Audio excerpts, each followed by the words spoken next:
move to this here. And when I start talking about efficiency with things right here in that drop table, watch this. So this was a punter that he came in. This was one of his first few practices. All right, guy with a huge leg, has just had a lot of raw talent. But you watch the inefficiencies here. Number one, catching the ball in his body. See how his elbows are in here. All right, so he's catching the ball in his body. Okay, then you see him does a good job manipulating the laces, kind of getting that tilt. You see he's a right-footed punter. That ball's tilted at about 11 o'clock there, maybe a touch more, because he swings across a little bit more as well. Okay, but you can see as that ball drops, it keeps spinning on him. Look where the drop table is too. That drop table's up by his shoulder right now. Okay, so now there's a lot of movement. From here, that ball comes out of his hand and he makes contact just below his knee. Okay, I'll show you just below the knee right there. Number one, that ball is moved. You can see that you can see both white stripes on the ball right there. That tells us obviously the ball's rotated in. So that's problem number one, right? But we'll go back to this. Watch how, okay, he catches the ball, he puts it on his hip, then he raises it up here. This is all just wasted movement right here. Okay, see how it's just wasted movement? You can also see his head bobbing up and down from a standpoint, you know, he's getting tall and then getting down lower, all that kind of stuff. Like I said, guy with a huge leg, very talented, but this was very early on, and his film looks completely different, obviously now 3 years later. But thought that was a good example of showing someone with inconsistencies in their efficiency and everything they're doing from just before we've even punted the ball, just the catch, the mold, what can happen to it, and then the talking about almost the opposite of you want to punt the ball out of your hand, all right? So now I'm going to show you the next clip here. You see that ball also almost drifts inside on him a little bit too. All right? So here we go, next clip here. So now this is an example of someone, all right, here comes a snap. Watch him catching the ball out in front. So he's catching the ball out in front. He's nice and rigid here. Okay, watch the efficiency here. His ball's not going up and down. It's not, right, it's staying right at that level, that drop table. His drop table is just, you know, probably about at his belly button right there. You can see it's tilted in at about 11 o'clock as that ball comes out of his foot. Okay, that ball's not moving all over the place. He's making contact just below his knee right there, just right about at knee level, or just below it right there. Now he's fighting to swing up and through the ball.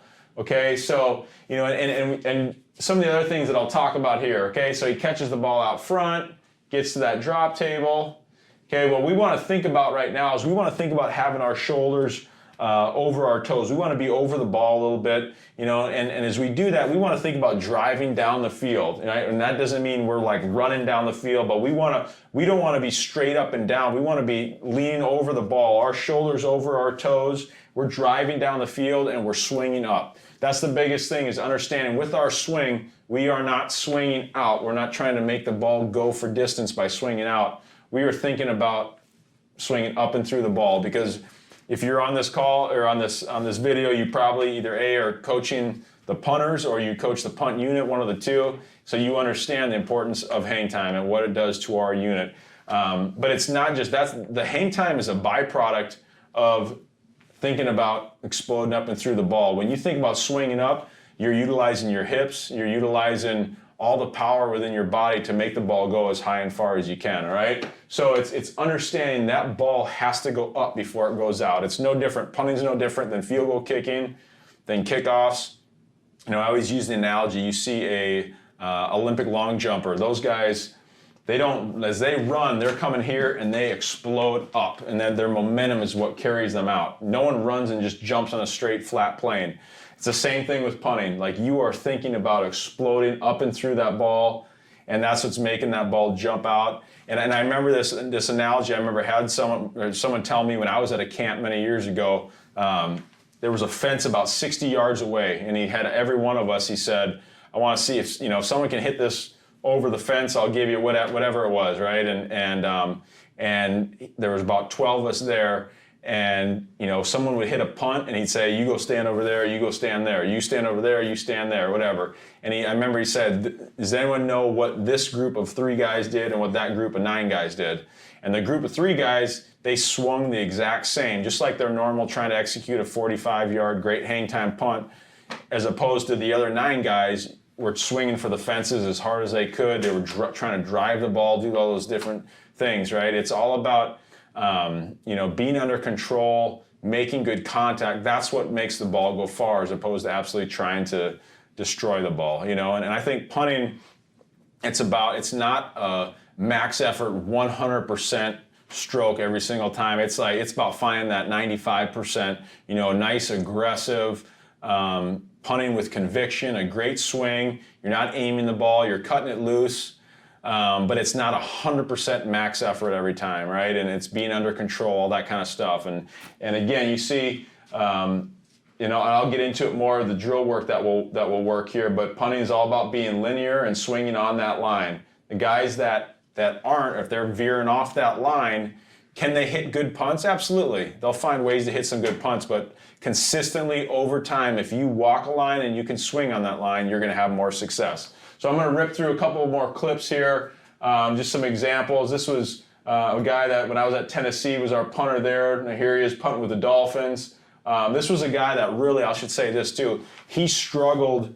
He was a guy coming out of high school that was a big time, one of the top guys, all that kind of stuff. When he was at camps, he could punt the ball out of his hand and he was a stud.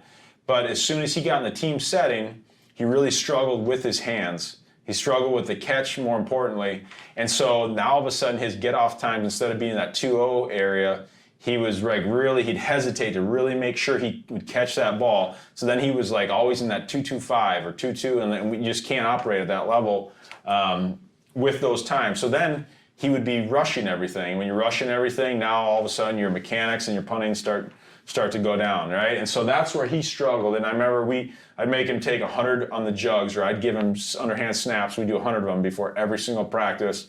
And by the end, as the season progressed, he kept getting better and better. You could see him getting, number one, his get-off times would go down, but number two, he got better and better. You could see his confidence in just cutting it loose, right? So here he is, kicking for the Dolphins here. You see him catching the ball out in front, doing a good job with his hands here. He's walking to his line. He's trying to execute a punt directionally here, slightly to his right. So you see him walking slightly to his right, and then watch his swing. Boom, straight up. Number one, they're lucky they didn't get this thing blocked from protection.